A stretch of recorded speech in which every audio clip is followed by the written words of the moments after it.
questions coming in from folks throughout my neck of the woods, and we'll open it up to some questions. So take it away.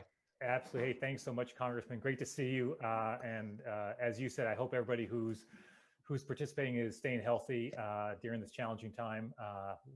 Greetings from the Ferguson household. If you see some kids or my spouse in the background, I'm here at home just like all of you, working through this. But really pleased to have Shannon Smith, the head of my Consumer Protection Division, on as well. I'll be real brief, Derek, just to kick off, because I know you've got some questions there. But one thing I just really want to emphasize is gouging. If you have a consumer concern related at all in any way, but particularly to what's going on now with the pandemic, if you're being faced with eviction right now, contact my office. We can help. We have a large team right now, both in Shannon's Consumer Protection Division and in my Civil Rights team, and frankly, lawyers from other divisions who are volunteering their time during this pandemic to help out with those divisions on the extreme amount of work that we're seeing right now as folks see challenges with related to the pandemic. So we'll get to some of those, I think, through the questions that you have, Derek. We'll provide the phone number here before we're done, but just really encourage folks to reach out. Our Consumer Protection Division does a fantastic job of enforcing our Consumer Protection Act. Consumers have broad protections against the type of conduct you were referring to, Derek, where folks try to exploit a pandemic or a national crisis to personally profit off that. And that's what Shannon and her team work really hard at every single day. So Shannon, I'll just kick it over to you for a quick thought you might have before we get to the questions. But thanks again, Derek. Really appreciate it. You bet. Go ahead, Shannon. Thank you, Attorney General Ferguson. We are seeing a lot of complaints from consumers who are concerned about all kinds of things related to this pandemic, including price gouging, scams, businesses that aren't offering refunds, and businesses that aren't responding to consumers. And so we're hearing from a lot of consumers on all kinds of issues across the board, and we are responding to every consumer who contacts us. So let me, we've gotten a good chunk of questions in. I may just start pushing them out, and we'll get through as many as we can in the time that we have with you.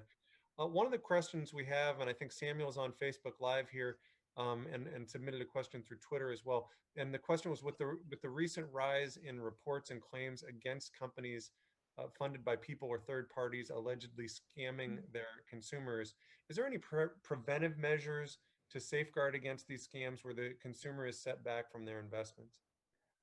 Well, first I'll start, then I'll kick it over to Shannon just in a second. But just to preview before turning over to Shannon, is I'm really glad we're starting with this question, Derek, because as Shannon and her team knows, prevention is really, in many circumstances, the best way to avoid the bad outcomes, is knowing what steps you can take to protect yourself.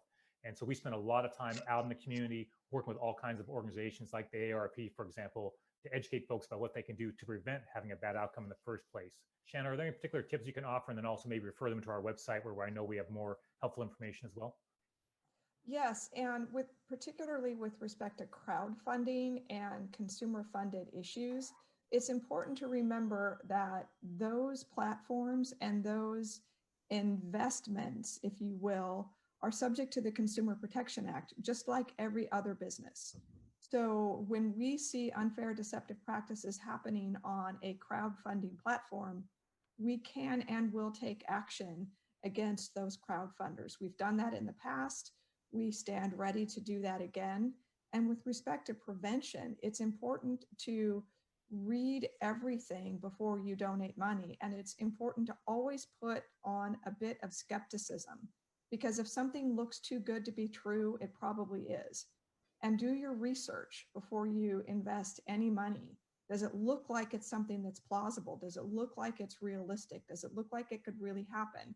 And if not, you might want to think twice about investing in that particular product or service that is on the crowdfunding platform. And any consumer who has concerns about crowdfunding or any other issue can go to our website, atg.wa.gov, go to the file the complaint button, and you'll be taken to our complaint portal. We also have a special banner for price gouging. That's see it, snap it, send it. Just hit the send it icon and you'll be able to navigate to our complaint page. Super, thanks, Shannon. We got a question that said, I understand that the IRS will be administering direct payment